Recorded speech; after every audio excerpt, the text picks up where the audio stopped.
Hello, everybody. How are you today?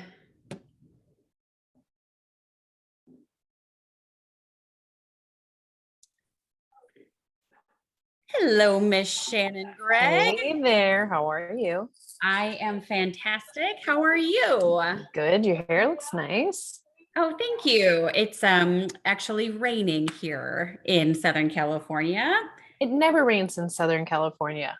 I know. Isn't that amazing? Literally, like it is a full-on torrential downpour. I'm looking out the Oh, window to the back of gross. our house, and it's sheets of water, and the wind blows and it goes sideways. And it's a lot of fun actually because it's only one day and Yeah, right? So growing up in Chicago and where you live, Shannon, right? Like this type of weather happens all the time. multiple days in a row.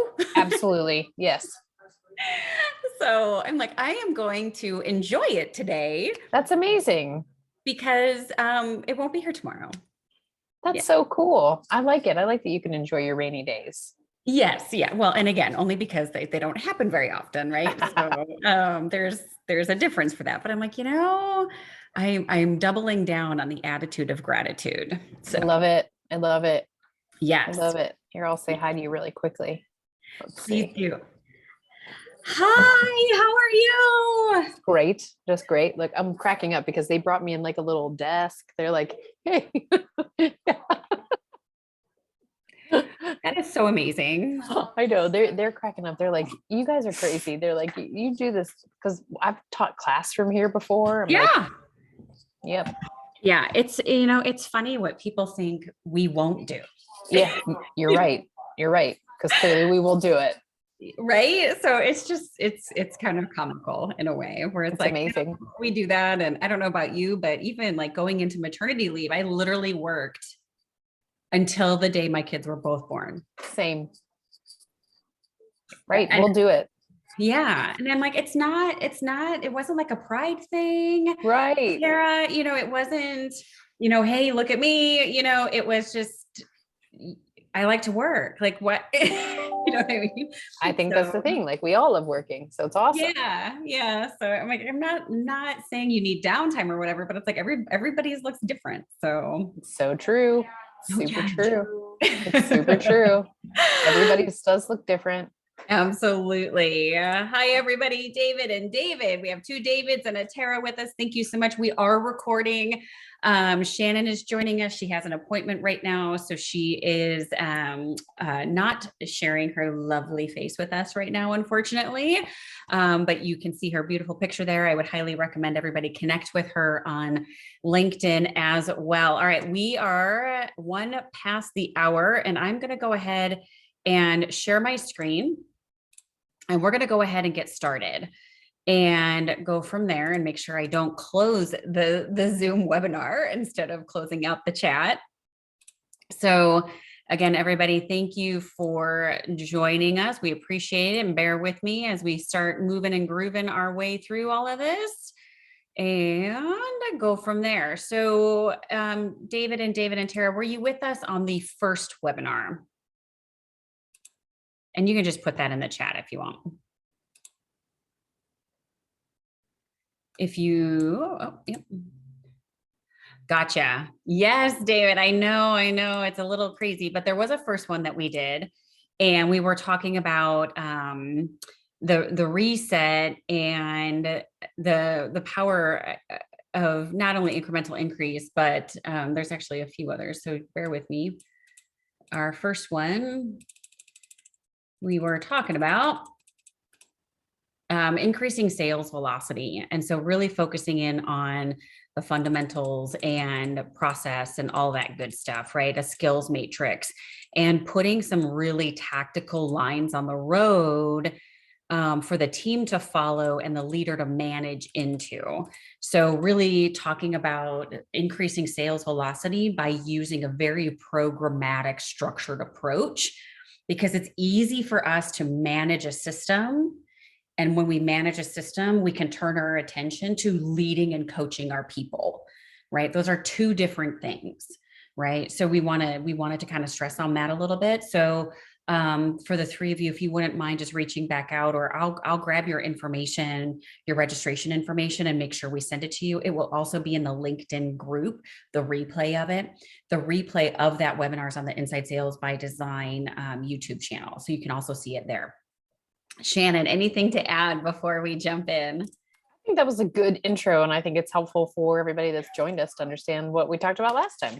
Absolutely. So I would definitely go through that webinar and take a look at that. I was going really fast. And so there were different skill sets and matrices and things of that nature, right? We can only go fast and be quick when we know what we're doing. So when we try to go quick and we don't know what we're doing and we don't have a plan, we trip and fall over our feet at the end of the day. So real quick, kind of funny example, but kind of not. And then we'll jump into talking about the power of incremental increase. Where we live, our house backs up to this really long, expansive green belt. It's really pretty. There's also coyotes. And we have a 15-pound dog he's a little rescue mix, right? And so we were out walking one morning. It was about 6 o'clock. And coming down the sidewalk in our community to come down our street to our house, and a coyote was walking up the other sidewalk. And that coyote was just doing its thing, but turned and saw us and saw my little dog and started trotting across the street. And I was just like, oh no, literally, like, just all of the fear and adrenaline and everything you read about fight or flight, like, kicked in, right? It was almost this out of body experience, right? And I literally, my husband has given me pepper spray. So I walk with pepper spray and a whistle and all this other stuff, right? And I spray the coyote with pepper spray, and it stops for just a second. And my dog and I are starting to run. But I did what every single scared person does in a horror movie, which is run and look backwards. And the physical feeling of like my legs being in quicksand and like running through jelly, that is a legitimate thing. Like, I was legitimately scared and fell, bruised my hands, scraped my back. The dog's leash came off, right? It was a hot mess. And the coyote was still following us. And so, and all of this happened within minutes. And I'm screaming, no, no, no, no, no. And I finally get up and I yell at the coyote, because that's what you're supposed to do. And the coyote runs away, and we get home and I'm like, holy bananas, that is a way to start a morning, let me tell you.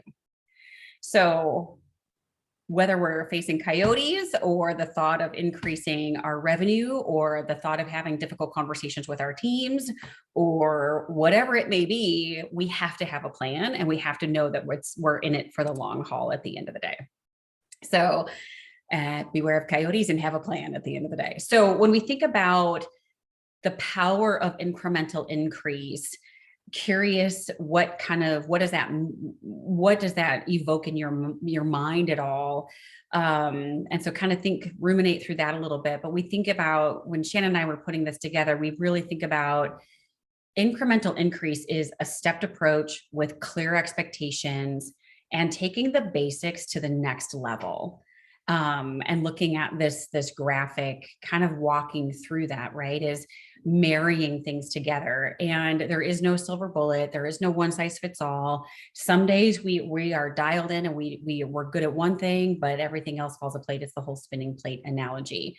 So Shannon, anything to add to this? And then I'm going to go ahead and click to the next slide and let you take it from here. And everybody, if you have not met Shannon, she has her PhD and is well versed in change management as it relates to technology, because that is her background. Again, highly recommend visiting her LinkedIn profile and connecting with her. Shannon. Thanks, Dion. I think the most important thing to point out about this slide is high performing teams live here, right? This Venn diagram is saying, we've got teams that may be really good at understanding their expectations. There may be teams that are really good on their fundamentals, but it really is, I think, critical to point out that this intersection in the center is where we really want to be. Absolutely. Absolutely. And because you can have all the expectations in the world, right? But if you don't have the skills to get there, or an approach for people to follow, it's like going, hey, I want you to go and sell some stuff. which still happens in 2021. It does still happen. All right.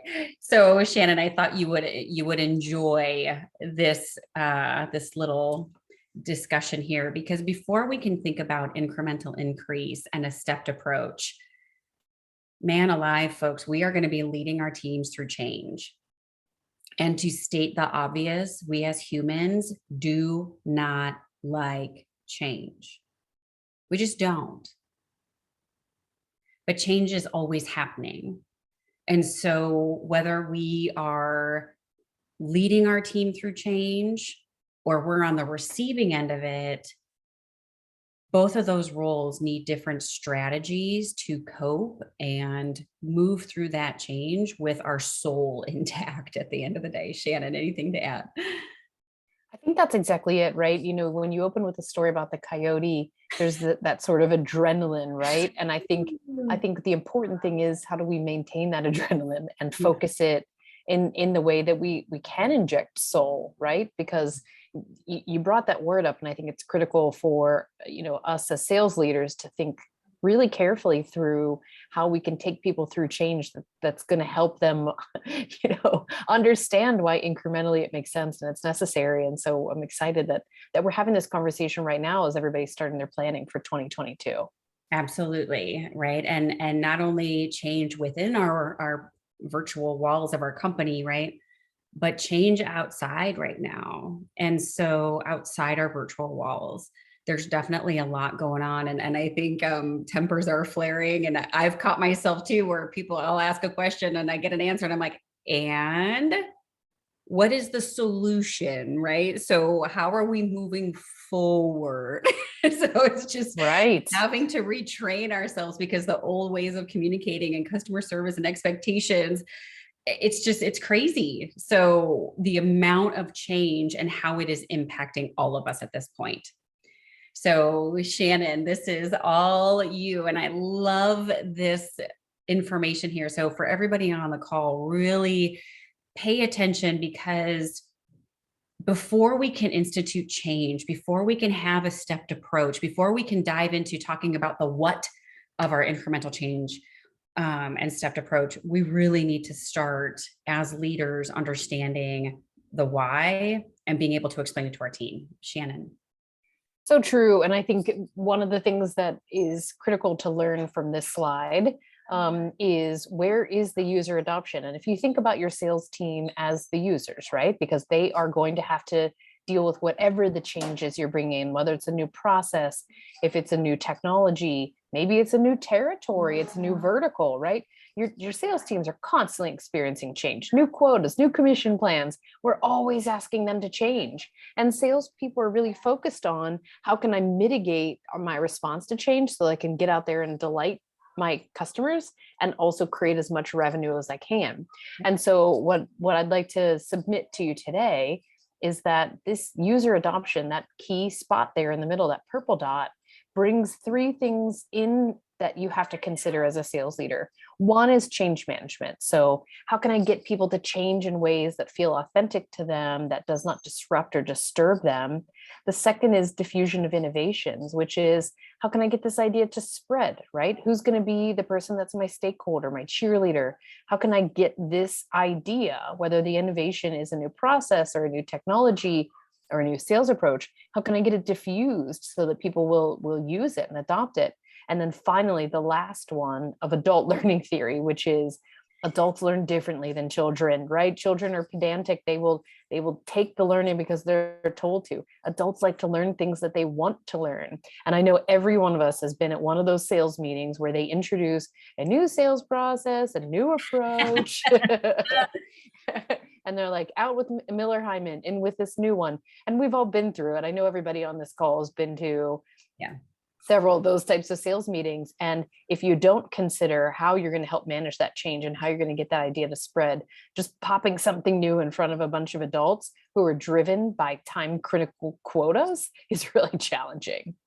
Absolutely. It's a whole different beast. And so we have some resources to some links to articles and things of that nature at the end of the PowerPoint. And we'll make sure everybody gets a copy of it that talks about this and then how to take these concepts and apply them and have a plan around it. Shannon, I thought this was so amazing too, right? For us as leaders, if we're going to introduce change, there is a process. Don't just do it. This is not the cannonball run. So, you're right. We feel like the cannonball run because as sales leaders, we have the biggest targets on our backs, right? Yes, absolutely. Oh, and it's so hard to look at that giant quota and say, okay, I'm going to take the time to step people through something, but I promise you it will be worth it. So these 5 steps really come out of Everett Rogers' Diffusion of Innovations, which, although he introduced it in the 60s, is still a really critical seminal theory today. So you can see the first thing you do is set the agenda, right? So before everybody comes to the sales meeting and learns that you have a new sales process, you start to put that idea out there. You start to ask them questions. You start to lay down the information, and then you start to match it, right? And so you find the problem inside of the organization and you say, okay, here's where we're going to match this. And Dion, I know that whenever we find a solution for one of our problems, we're so excited about it because we've been thinking about it, working on it for a long time. So the solution feels so clear and ready for us, but our teams, we have to take the time to tell them about that, right? Yes, absolutely. Absolutely. Yeah, you got to talk about the why and get everybody's buy-in. And this feels like the slow down to speed up, but that's exactly what it is. Because if you just jump into the deep end of the pool without having the conversation with people, you're going to be dragging them along, and there's going to be resistance and drag, and we never get to where we want to go when we take that approach. Right. And then when we think about agenda setting, then we talk about matching and we give examples and we paint a vision. Wouldn't it be great if? Well, if we go this way, we would actually be able to have that at the end of the day. It's probably not still going to be perfect because nothing is, but it will suck less than what we have now. So, and I say that a little tongue in cheek, use humor, right? Depending on your team and depending on your approach, but it's like, hey, if we're looking at incremental increase, if we can change our processes and get rid of this, or see an increase in, or give you sales team more time for this, right? Or we've discovered a way that we can address messaging that will help our customers understand better and reduce sales cycles. That's the messaging and the matching that we really want to think through. Shannon, any other thoughts on the redefining and structuring, and then like the clarifying, and then the routinizing? I didn't know that was a word. If Everett Rogers says it's a word, it's a word. It is a word. Really, and why the first 2 steps are in blue is because it's meant to draw your eye there, because those are the steps you have to spend time in. You have to give time to. And then when you get to that redefining, restructuring piece, this is where you say, okay, we've introduced the change, and now we want to make sure that the organizational structures are changing along with that. And we've all done that, right? Remember the first time you got sales engagement software and you're like, this is going to solve all of my problems. My team is going to cadence till the cows come home. And then you forget, well, I have to talk to the people in marketing and I have to talk to the people in finance and make sure that we're tying that in all around the organization. And so redefining and restructuring is a really critical step. And then after that, you want to clarify it. So there's no set it and forget it. I love Ron Popeil. Okay, you guys. Just available on TV commercials are the best, but there's no set it and forget it inside of an organization. No. You have to constantly reclarify. Your teams will change, your products will change. Things are always changing on salespeople. And so being able to say, you know what, we said this is what it is going to be back when we introduced it, but we recognize now we have to make some clarifying edits. It's just like software development where you say, you know what, we found some bugs. It's time for us to go back to the system, right? And the routinizing is the most important part, because if people don't take whatever you've given them and start to do it, you're not going to see any of the benefits. And those people who are the laggards are going to actually become opposed to your change, which is the worst thing that you want. Yes. So taking these 5 steps, and I would encourage everybody to think about how you can use these 5 steps, even when you roll out something small, even if it's something in your house. Hey, we're going to change the way we fold towels. Practice, practice this process.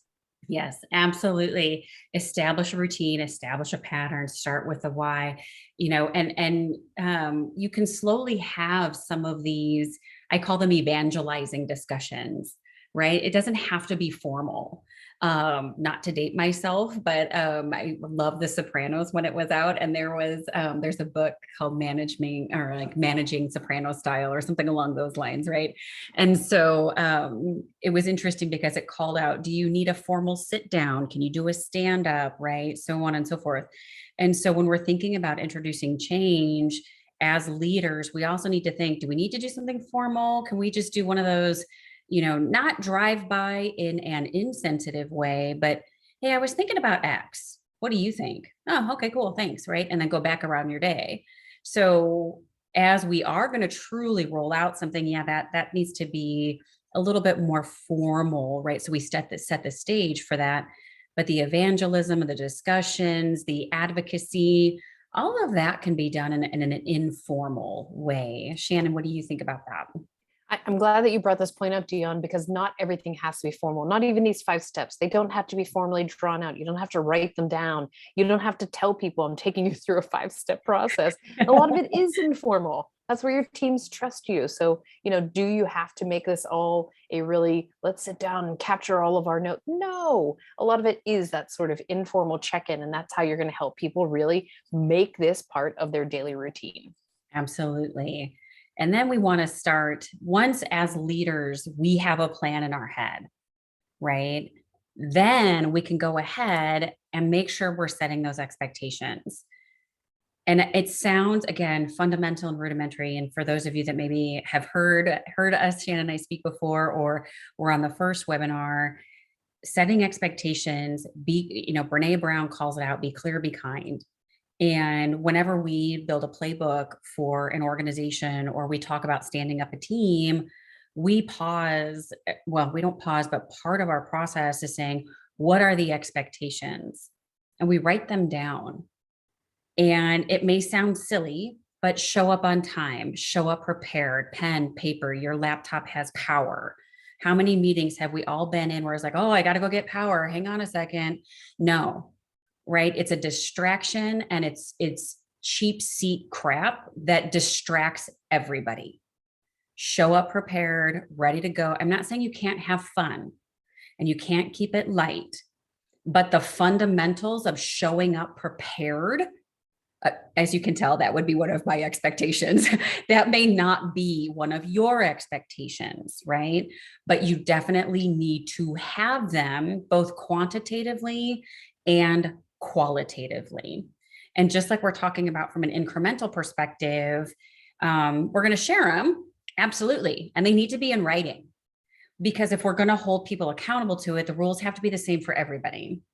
This team and this organization does these things, and this is how we behave, right? And so I'm not a fan of bad behavior. I don't know many people that are, except on TV. And so being able to be polite and be courteous, and let's not interrupt in a rude way. Talking over each other in excitement is not the same as interrupting and talking over people in a rude way, right? So we have to be able to discern what we're asking for, what that looks like, and being able to call and go and coach it and call it out appropriately as leaders within our organization. So the rules and expectations are clear for everyone, right? I will give you a super simple example, and I have kids, so my apologies if you don't. You can translate this analogy to pets if you have one. But with our kids, we have 3, and they're 12 and 10. And man alive, military background, we didn't talk back. My dad said something and we did it. We didn't ask why. And so I'm all for our kids and our team, asking for clarification. I'm not up for them for asking why. And so when mommy or daddy asks you to do something, the only thing you can say is, yes, mom, yes, dad, and go do it. Go put your shoes on, go get your bag ready, make sure your teeth are brushed. We're leaving at this time, be ready to go, right? All that good stuff. Yes, mom, yes, dad, go do, right? If we're going to sit down and watch a movie together, yes, that is a discussion for negotiation. So part of setting expectations is what is negotiable, what is not negotiable, right? your quota, your day, your planning. What are your goals for the quarter, the month, the week, the day? Are you goal setting? Yes, we should all be goal setting. That may be an expectation you have, because once we set our expectations, now we can all hold each other accountable. If I expect my team to have a day in the life or a plan for their day or their goals, I, as a leader, need to give them that framework. Right? Does this make sense? Shannon, thoughts, comments, feedback? It's perfect. And I think one of the things that I really want to underscore here is modeling the behavior, right? So, I love your concept of saying, these are my expectations. And so as a sales leader, especially if you're in that, SVP, EVP, chief revenue officer role, you can set them for your teams, but you can also tell them, I expect you to set these for your teams as well. So the partner channel, the key accounts, the named accounts, they may have their own second subset of expectations, but getting them involved in allowing them to set their own helps them respect and understand yours a little bit better. And when every minute is a potential dollar spent, we want to be as productive as possible. So being clear about your expectations and modeling that behavior is a really good way to get people to buy in from go. Absolutely. Right. And recognize, again, we're kind of back to setting an agenda, right? And like those 5 stages of change. So Shannon, take us through this as well. This is amazing. I am obsessed with Cotter's approach to change because it goes pretty deep and it tells you, especially if you have a large bureaucratic organization or one that has a lot of pieces, it tells you right there down the bottom in that sort of navigation, here's how you can do these specific things. So if the outcome is you want to create a climate for change, you've got 3 steps here. 1, you have to create a sense of urgency. And that can be, again, informal or formal, where you go through and say, okay, what's wrong with the current sales process we're using? How are our customers responding to our sales approach? What does our overall gain look like over last year? And then coming out of that, you'll be able to identify who your coalition is. And in order to diffuse an idea, you've got to have people who see it. They're on your side. They're doing the same thing that you want them to do, and they become your advocates, so that when you get to step 3 and you're developing that vision and strategy, they're going to help carry the message whenever you're not there, right? So whenever they're in their own team meetings or they're on their Zoom calls or sitting in their cubicles saying, I don't know what was wrong with the old process, everybody can remind them, right? Yeah, absolutely. Absolutely. And again, to Shannon's point earlier, this is, as leaders, this is the thought process we need to go through. And I thought this visual was so good. For those of you, screenshot this, right, and turn it into a checklist. How do I, step 1, create a climate for change? How do I engage and enable the whole organization? And then how do I implement and sustain? And then the 8 steps across the bottom are really the checklist to follow. And again, so right. Go ahead. It's so right. It is a checklist, right? I mean, you should write these down and say, have I done these things? And it doesn't have to be linear, although this appears linear, but you could go from step 6 back to step 3 if you need to refine. Yeah, absolutely. And so one of the things too that we do with the companies we work with when we stand up a team is we have the team create a team purpose statement. Here's why. I'm not a fan of mission and vision statements. I feel people get them confused. Everybody has a different definition. Nobody knows what it is. A company will have a mission, vision, values. Nobody knows what those are. And so when we create a team purpose statement, the word purpose normally resonates with everybody there, and there's not a lot of room for ambiguity. And so when we think about a purpose statement or a team personal, or I used to call it a team mission statement, but we transitioned it to a team purpose statement because there was some confusion. We tie that purpose statement to the company mission statement and the vision and the values. And we tie all of that together. And then we also start baking that into the messaging. And it really reinforces for the team and gives them their North Star. And so if you haven't done that yet, I would encourage you to do that with your team. Before COVID, when everybody was in an office for the most part, the organizations would create their team purpose statement and they put it up on banners in the team area, right? And they would not Pledge of Allegiance style, but as a leader, you can reference back, hey, our purpose is to have excellent customer interaction. How are we doing that? Was this interaction excellent? Great, do more of that. If not, how can we fix it? So it gives us that direction. And we talk about developing that vision and strategy to what Shannon was saying is sometimes if we're going to embed it in our culture, we lose sight of it, right? It's easy to kind of just go with the flow and get complacent.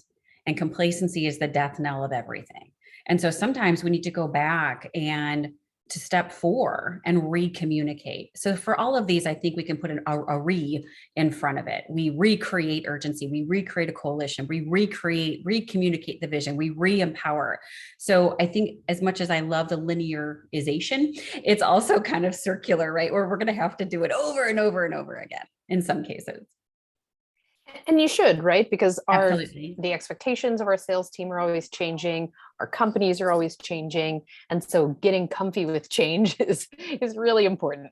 Absolutely. Right. And again, now we're talking about some process and efficiency, change management. Again, there's a variation on the theme, as you can see here. Shannon, is this one speaking more to process creation? This one is beautiful for process creation, Dion. And this one is so nice because it gives you a language to talk about with your team.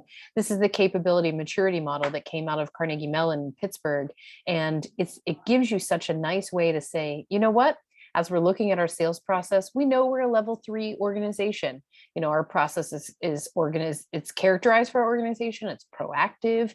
It really allows us to say we've got a defined process, but we want to get to level 4 in 2022. So as a team, we can start to work on it and say, what dashboards and reports do we need? What types of list views do we need? How can we manage ourselves quantitatively so that we can keep pushing to get to that ultimate level of optimization where we're just looking at the things that are happening and fixing the improvements instead of putting band-aids all around our process all over the place. And I think, Dion, the work that you and I have done, not only separately, but together with organizations who are saying it's time for us to make our sales team more focused. It's time for us to have those quantitative skills. So even if we don't have our team pipeline meeting on Monday, everybody knows where they're at because we've defined, measured, and we really control all of the KPIs that are inside of our sales team. Absolutely. And again, KPIs can change, right? And so, but for all of us on the call, when we think about it, we're talking about incremental improvement. We're talking about a stepped approach. And so, for example, if you are standing up a team, your KPIs are going to be different in year 1 than they are year 2, because they should be. One should be generating hand raisers, getting your data. How good is your data? Do you have permission to market to people? Do you have permission to call people? Have we developed a fan base? That's very different than I'm going to go sell a bunch of my stuff. I'm not saying we shouldn't, but we also have to make sure we're kind of back to expectations, right? And establishing KPIs will help us establish expectations, and expectations cascade to the day-to-day of our team. Shannon, thoughts?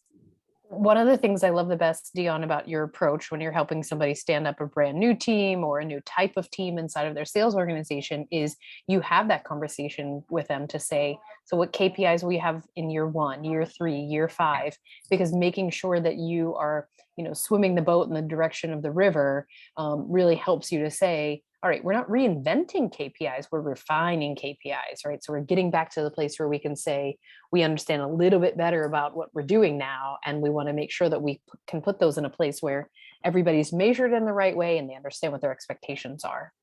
Absolutely. And I think, again, to that component is with Shannon and the work that she and her team do is visualization of those efforts, right? We would not be able to drive our car without a speedometer. It is unrealistic. It's an unrealistic expectation to think that our team would be able to work without a speedometer, without a "you are here" dot. So we want to really be clear that, again, we're defining, sharing, and coaching and reinforcing to expectations appropriately for our teams. And of course, we're continuing to implement and coach and reinforce, right? So then we start talking about our skills matrix and how our team owns these things. So we start at version 1, which is us as leaders, because we don't know what we don't know, establishing a skills matrix. But as your team matures, as our efforts mature, we need to establish a skills matrix. And I don't know if I put anything in here. So it might be, the reports we have. Your skills matrix can be sales skills, but it can also be skills that are reinforced and upheld and supported by the tech in our environment, right? So we can do these things manually, every single one here.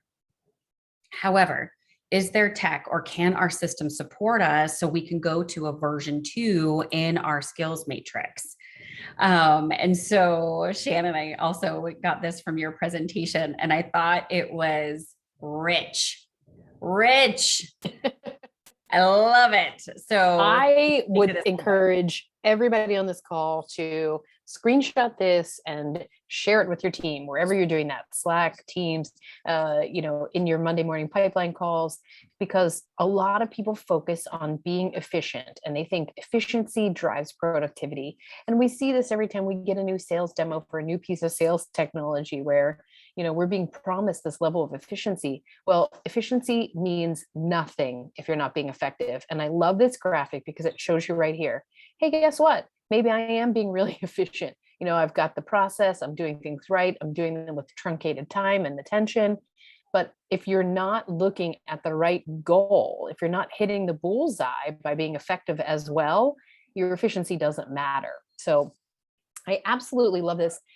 This is something that I think is really critical. When you hear people saying efficient and effective, it starts to lose its weight. But when you see it displayed like this graphically, and especially if you've got visual learners on your team, which a lot of salespeople are, seeing this like this, it's like, okay, I get it. All right. So you want me to make 100 calls, but they better be 100 good calls, right? It's not 100 calls to numbers that don't work anymore.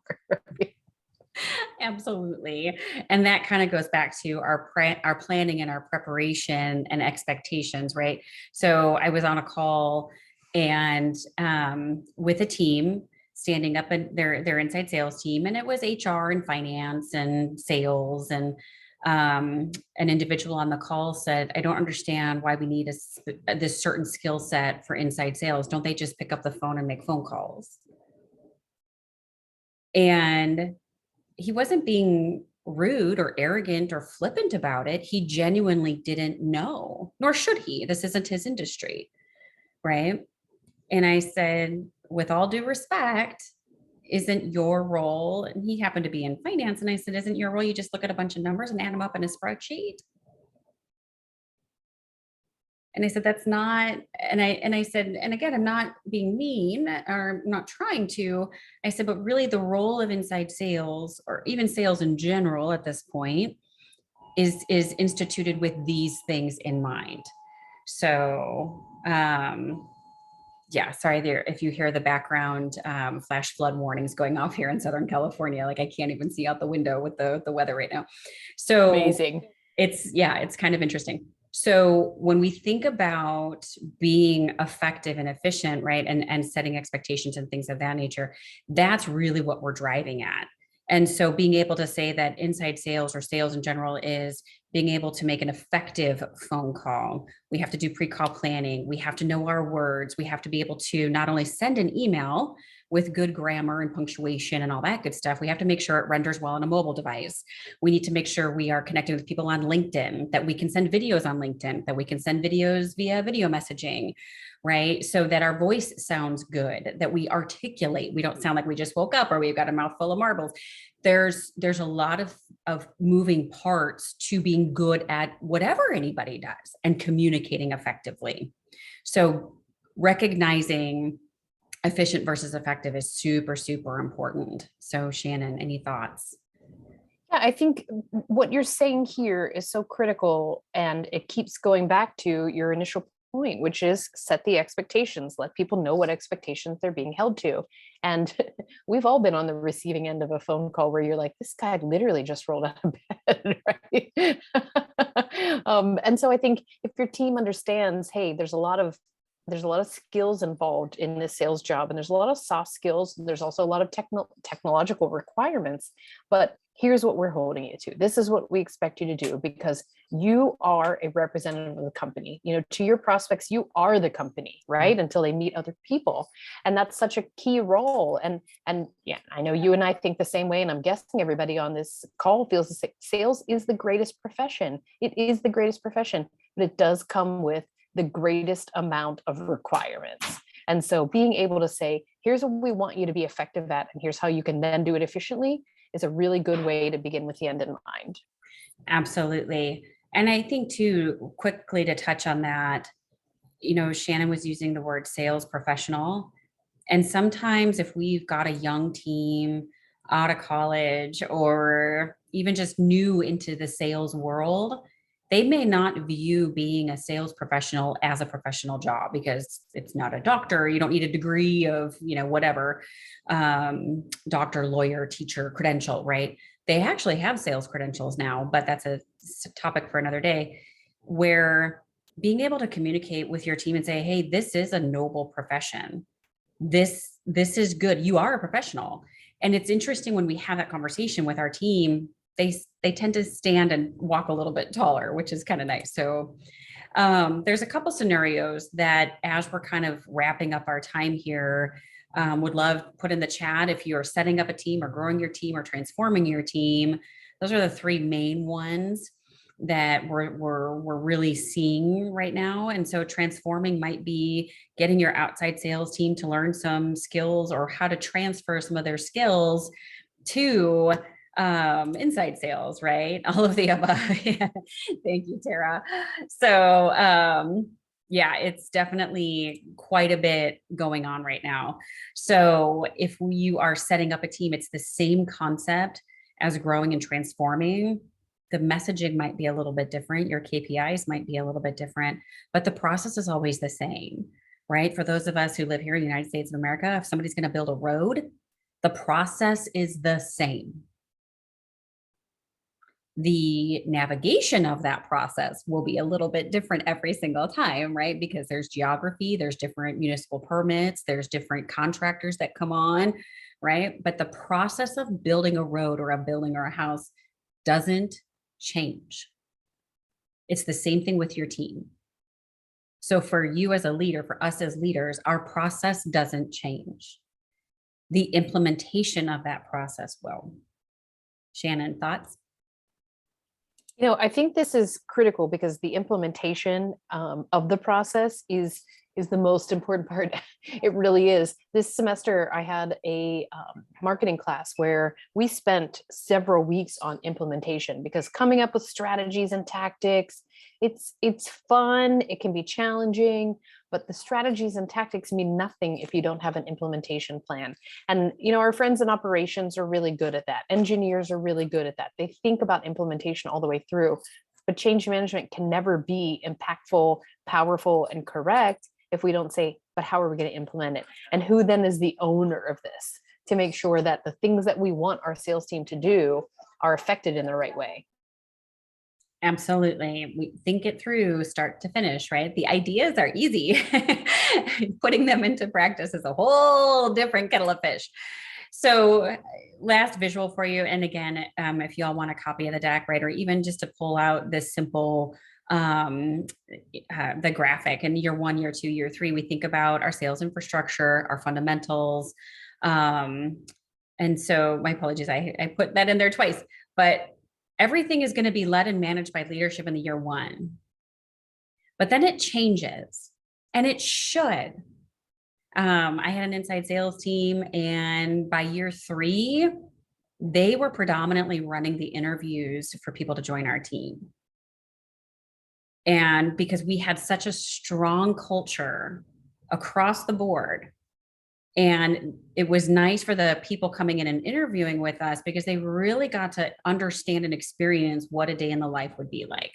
So we want to really as leaders put the framework in place and communicate and over communicate and all that good stuff, right?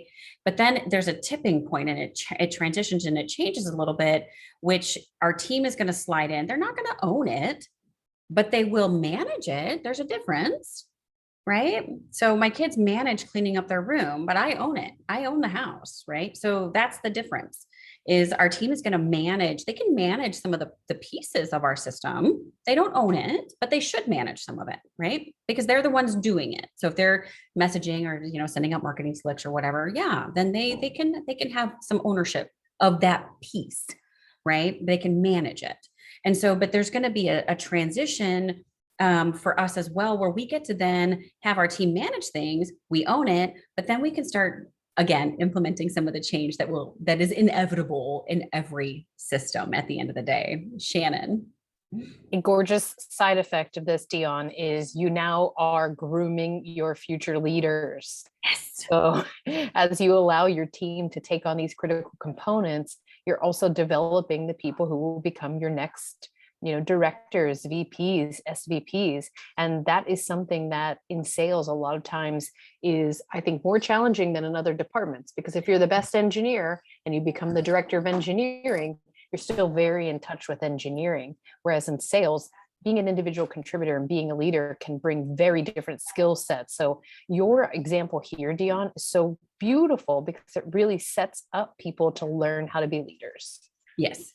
Thank you for that. And I agree with you. It's how are we creating an alumni network, right? And for us as leaders, we're going to move on to another role. And 9 times out of 10, we don't want to leave our current team in a lurch, right? So we need to just be mindful of it and think through some of these things. Here's an example for everybody. If you want all 3 steps of this annual plan, you can send me a note on LinkedIn. I will email this or I'll send it off to you. And so being able to say, what am I going to do quarter over quarter in order to have a stepped approach to have incremental change? These are very different things, right? And so we can't do everything all at once. No matter how hard we try, we just can't. The laws of physics don't change. So we want to have our own stepped approach to bring incremental change about that is going to positively impact our business. Shannon. I love this. You have changed my life. The first time I saw this annual plan approach was like, yes, it's so clear now that you've explained it to me this way. And so I think what I would say right now is I'd like to invite everybody to to go ahead and take advantage of this, because it's such a good way to think about what your annual plan should look like. Yeah, thank you. I appreciate that. As promised, here are some resources for you. Shannon's website, the article on diffusion of innovation theory, user adoption, the Caldani principles of persuasion. Excellent article. He's also written a few books. Driving adoptions. Again, we'll make sure this deck is published for everybody, but if you get a chance, go ahead and you can do a screenshot or email Shannon and I to get this information. Happy to do that. And then, of course, thank you so much for joining us today. If you have any questions, please go ahead and feel free to put them in the chat. Otherwise, you can go ahead and drop off and continue on with your day. Thank you for joining us today. Thanks, everybody. Thanks, Dion. Thank you. Thank you.